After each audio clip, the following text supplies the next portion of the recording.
Oke, selamat sore. Hari ini ya, kelompoknya Diki, Anissa, dan Andi dan teman-temannya ini akan mempresentasikan tentang salah satu teknik forensik image ya. Nah, untuk itu waktu dan layarnya saya persilahkan, silakan untuk memulai. Baik, terima kasih Bu. Assalamualaikum warahmatullahi wabarakatuh teman-teman.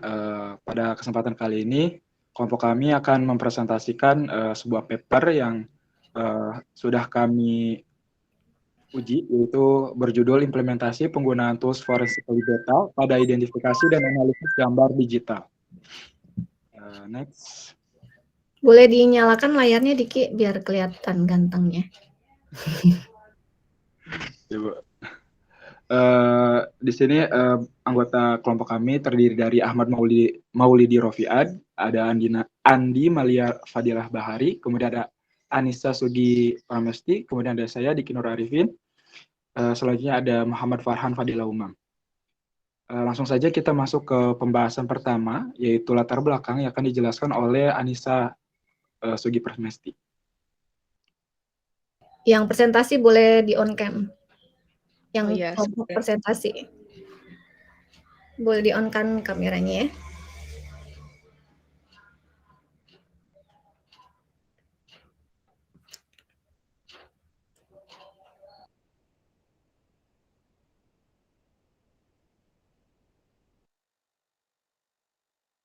Kalau kesulitan network nggak apa-apa di off kan aja.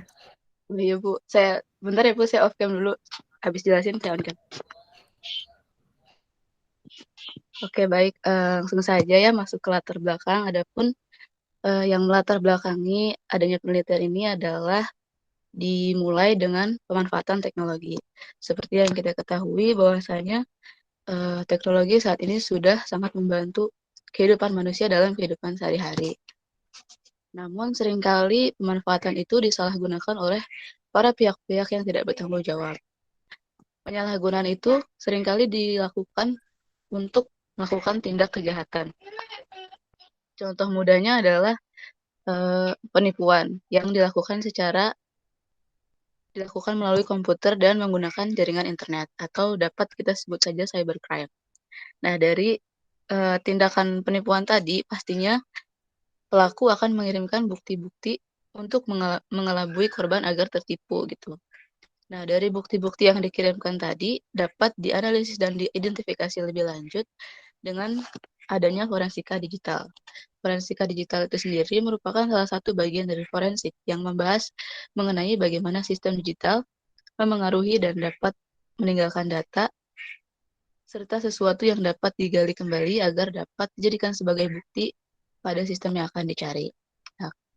Nah, dari setelah kita melakukan riset untuk tools yang akan digunakan, maka kita tentukan tools yang kita gunakan untuk mengidentifikasi gambarnya adalah tools Forensically Beta. Untuk Forensically Beta akan dijelaskan lebih lanjut oleh rekan saya. Terima kasih, saya kembalikan ke moderator. Terima kasih kepada saudari Anissa yang sudah menjelaskan latar belakang. Selanjutnya ada landasan teori dan metodologi penelitian yang akan dijelaskan oleh saudara Andi Malia sendiri. Ya, terima kasih kepada moderator. Di sini saya akan menjelaskan tentang landasan teori terlebih dahulu. Jadi di sini kita awalnya akan membahas tentang apa itu image forensik.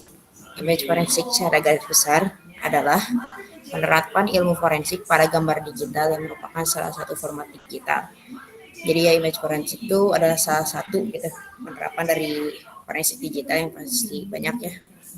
Digital itu kan gak cuma berupa HPT ya, secara bagaimana networking atau komputer semacam itu tuh banyak itu untuk meneliti apakah ada sebuah kejahatan atau tidak. Nah, ini salah satu yang kita pakai itu di sini adalah image forensik gitu kasusnya.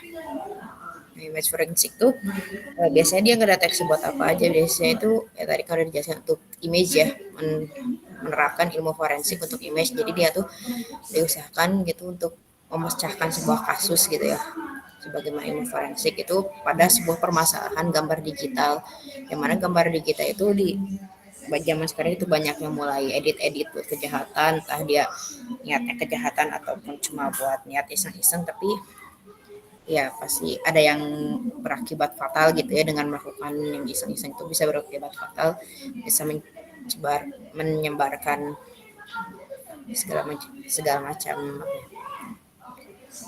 apa ya, fakta yang tidak benar gitu. Di sini kita tulis yang menggunakan itu Forensically Beta atau Forensically ya. Forensically itu adalah aplikasi yang dibuat oleh Jonas Zweig, sehingga karena ini masih beta, jadi sebenarnya di dalam toolsnya tuh ada beberapa kayak ini, ada magnifier, ada ELA, ada amplitudo, itu semacamnya, ada tools kayak gitu juga di dalamnya. Tapi kenapa ini masih beta, karena si Jonas Zweig dari itu masih apa ya, masih Forensically itu masih pengembangan untuk beberapa tools yang lain gitu. Kayak beberapa saat yang lalu saya cek itu PCA atau mungkin beberapa tools itu emang masih dia, saya mau bikin tools yang kayak gini, udah nambahin di Forensically Beta, tapi ya itu masih percobaan gitu ya. Tapi untuk beberapa toolsnya sendiri masih ada yang apa, emang sudah berguna dan sering dipakai gitu untuk mempermudah melakukan image forensik ini. Nah di sini tools atau metode yang kami pakai itu ada magnifier enhancement, error level analysis atau ELA, ada noise amplitudo, ada principal component analysis atau PCR, sama ada metadata. Jadi kan tadi image forensik itu digunakan untuk mendeteksi apakah ada sebuah editan atau rekayasa atau kerusakan lah pada image sebuah gambar tersebut, sehingga bisa dideteksi gitu apa saja yang menyebabkan si gambar itu tuh merupakan sebuah kejahatan atau tidaknya. Di sini ada magnifier enhancement tuh, itu biar kita ngelihat ngelihat secara detail gitu ya kan. Magnifier itu loop gitu ya, kaca pembesar gitu. Jadi si penggunanya tuh dengan menggunakan magnifier ke gambar yang sudah direkayasa gitu, itu bisa melihat apakah secara pixel gitu, secara detail apakah gambar ini teh edit atau tidak. Ada ya, sebenarnya sama-sama aja sih metode-metode atau tools-nya itu untuk melihat itu apakah ini ada perbedaan atau tidak. Cuma metode-metode yang di situ kan tadi ada magnifier itu melihat secara detail. Metode error analysis tuh tingkat kompresi, noise amplitude tuh jadi kayak gitu ya, ada banyak aja gitu. Atau kita tahu metadata, kalau tadi ngelihatnya secara ini apakah gambar ini diedit gitu secara secara visual. Kalau metadata itu secara tertulis, jadi kita juga bisa melihat apakah data itu, sebuah gambar itu tertulis atau tidak. Next ada metodologi penelitian. Sini penelitian kami itu berupa menggunakan metode deskriptif ya, dan kasusnya tuh kasus yang kami buat sendiri gitu. Jadi di sini kami menyediakan input gambar digital, itu ada gambar yang asli dan gambar yang kami edit sendiri gitu. Jadi enggak semuanya gambar benar-benar kasus. Nah, sudah disediakan 2 gambar itu, gambar asli dan gambar digital. Masing-masing kamu lakukan magnifier enhancement atau segala jenis image forensically. Sesudah keduanya dilakukan forensik gitu, kami bandingkan gitu keduanya hasilnya. Nah, setelah dibandingkan kami simpul gitu, apakah dengan tools ini tuh sejauh mana sih bisa membedakan sebuah mana yang rekayasa, mana yang bukan. Ya, mungkin segitu dari saya kembalikan ke moderator. Terima kasih kepada Saudara Riyandi yang sudah menjelaskan landasan teori sama metode penelitian. Selanjutnya ada implementasi, yaitu pengujian pertama yang akan dijelaskan oleh Saudara Ahmad Maulidi. Terima kasih kepada moderator yang telah mengizinkan saya untuk menjelaskan kasus yang pertama ini. Di sini implementasi pengujian satunya ada sebuah contoh dari kasus pelaporan dari korban yang mengaku dibohongi oleh seseorang yang mengaku sebagai anggota kepolisian. Di sini si pelaku mengirimkan foto di mana foto tersebut ialah yang membuktikan bahwa si pelaku tersebut adalah seorang anggota. Lantas di sini si korban merasa curiga dan mulai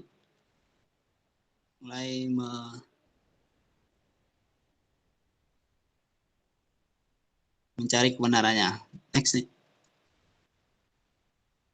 Nah, di sini dengan tools forensik ini kami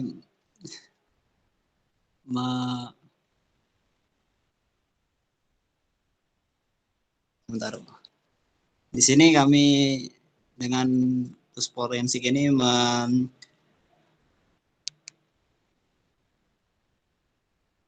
Melakukan investigasi ya, melakukan investigasi yang Susman. ya. Nah, di sini ada metodenya magnification.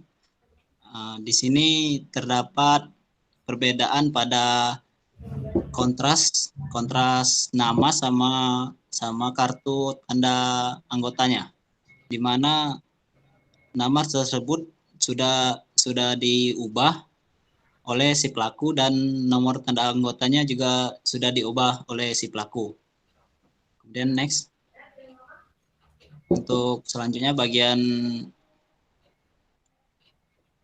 JPEG quality, di sini juga terdapat perbedaan di mana pada bagian foto sama nama dan nomor tanda anggota terdapat timbulan warna, di mana di sini yang menandakan bahwa gambar tersebut sudah diedit atau dimanipulasi oleh si pelaku. Kemudian lanjut. Kemudian metode noise amplitude.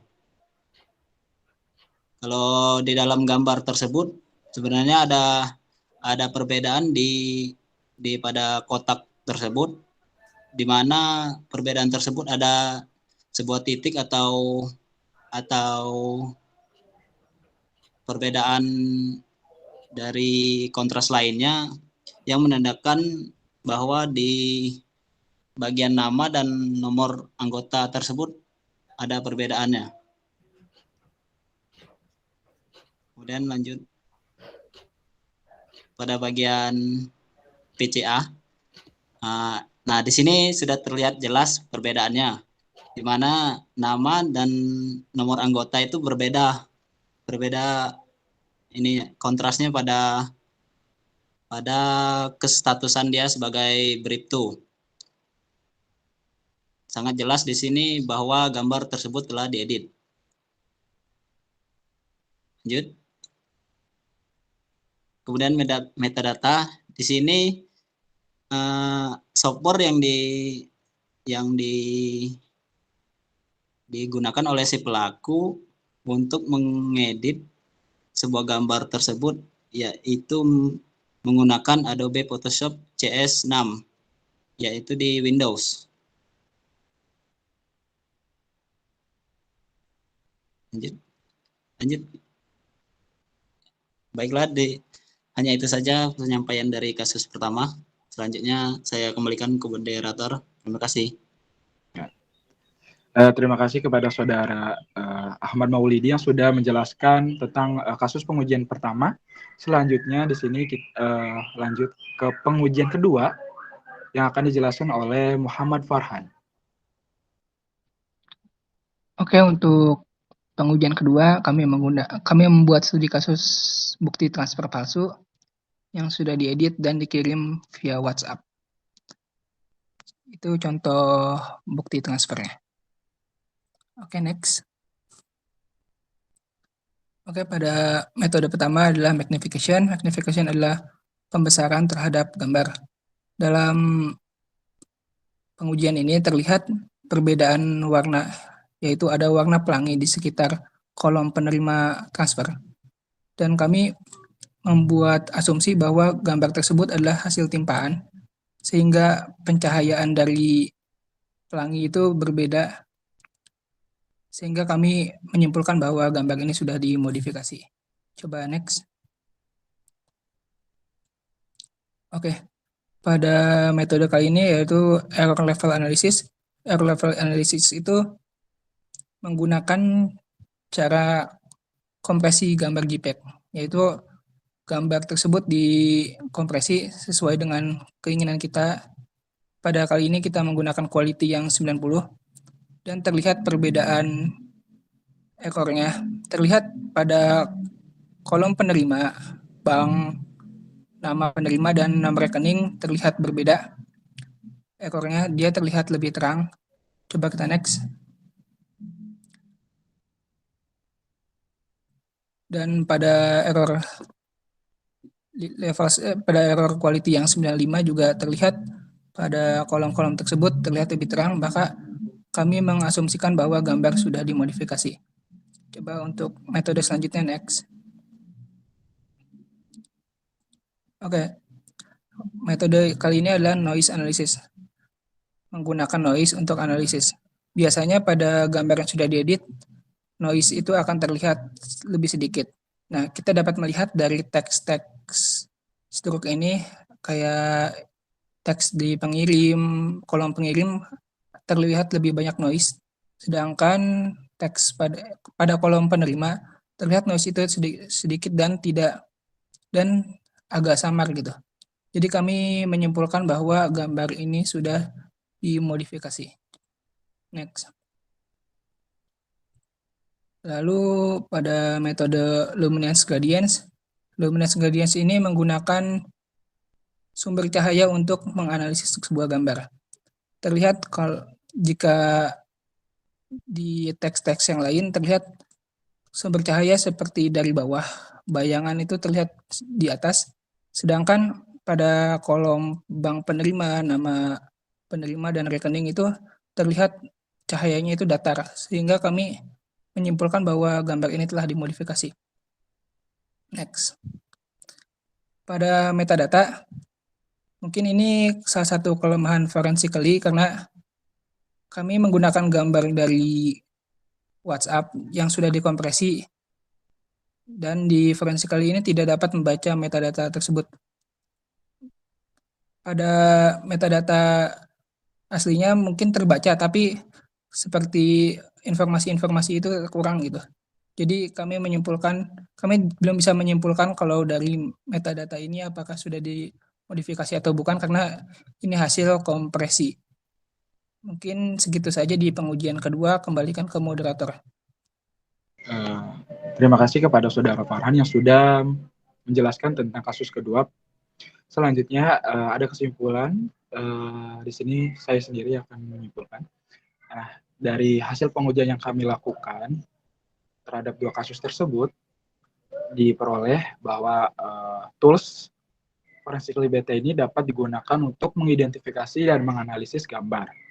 Nah, pada implementasi gambar diidentifikasikan dengan menggunakan beberapa metode yang diantaranya itu ada metode magnification, error level analysis atau ILA, terus ada noise analysis, kemudian ada luminance gradients dan metadata. Nah, pada kasus pertama tadi diperoleh informasi bahwa gambar tersebut telah melewati modifikasi gitu. Dibuktikan dengan adanya perbedaan-perbedaan pada bagian yang telah dimanipulasi dengan bagian yang tidak dimanipulasi. Pada metadata juga diperoleh informasi mengenai aplikasi yang menggunakan untuk memanipulasi gambar tersebut. Gitu. Kemudian pada kasus kedua, hasilnya itu diperoleh seperti halnya pada gambar pertama. Pada kasus kedua juga, si gambar ini sudah melalui proses modifikasi. Namun, yang menjadi kekurangannya itu karena si gambar ini dari WhatsApp, karena sudah mengalami kompresi, sehingga metadata pada kasus kedua ini tidak muncul, gitu. Sehingga tidak memperoleh hasil apapun. Mungkin sekian dari kelompok kami. Kurang lebihnya kami mohon maaf. Wabillahi taufiq wal hidayah. Wassalamualaikum warahmatullahi wabarakatuh. Waalaikumsalam warahmatullahi wabarakatuh. Boleh kasih plus buat kelompoknya Diki dan kawan-kawan ya. Ada Anita, ada Andi, ada Ahmad Maulidi ya. Farhan juga. Yang suka presentasinya boleh kasih like atau raise. Gimana nih kalau ininya? Kalau motifnya kalau di ini. Oh, oke, wih mantap nih. Langsung banyak yang raise hand. Memberikan applause ya. Mahir juga kasih applause buat kelompoknya Diki dan teman-teman ya. Luar biasa. Boleh demo sedikit dengan forensically-nya? Live demo boleh? Biar teman-temannya pada lihat.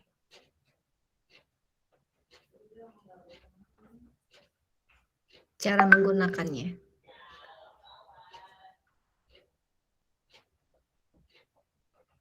Satu case aja, satu contoh. Yang sudah dikerjakan aja, yang pakai gambar yang udah tadi diuji aja. Langsung live-nya cara nginputnya seperti apa, cara ngeceknya seperti apa. Nggak usah bikin gambar yang baru.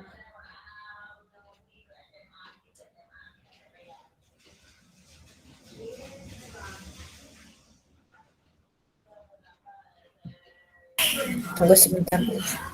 Oke, silakan.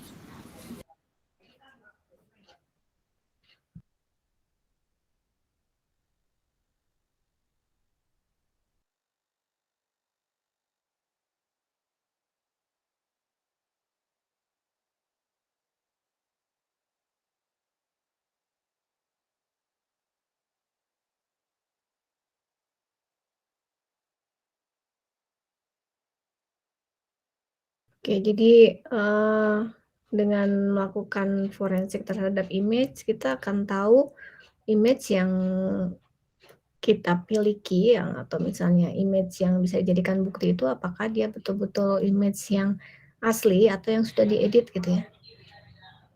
Ternyata bentuk transparan atau misalnya bentuk ID itu bisa dimanipulasi dan bisa dicek keaslian gambarnya ya dengan perangkat FTK, forensic tools.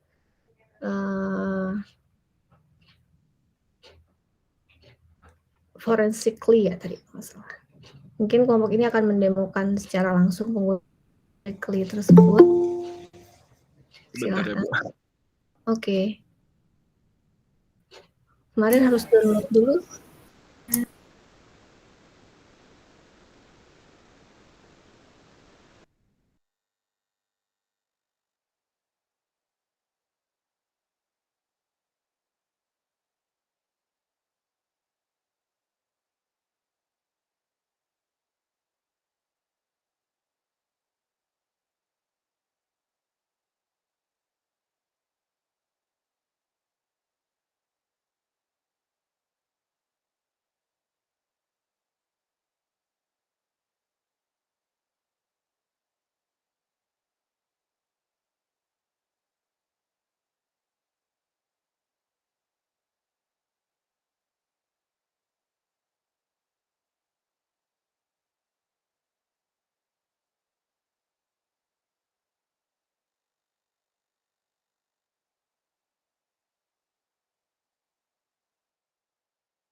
Ada yang punya materi waktu ini nggak?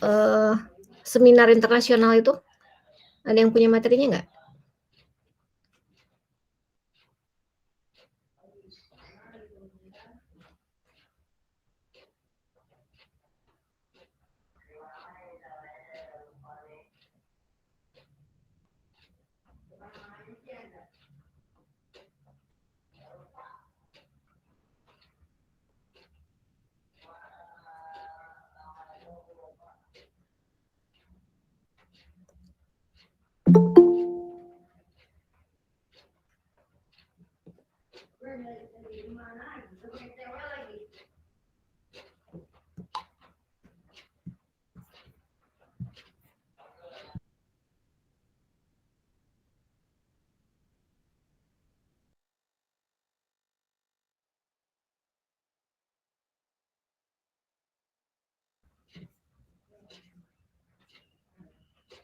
Saya off dulu ya recordingnya biar masih lama nggak? Biar nggak terlalu lama. Nanti kita sambung kembali yang kedua.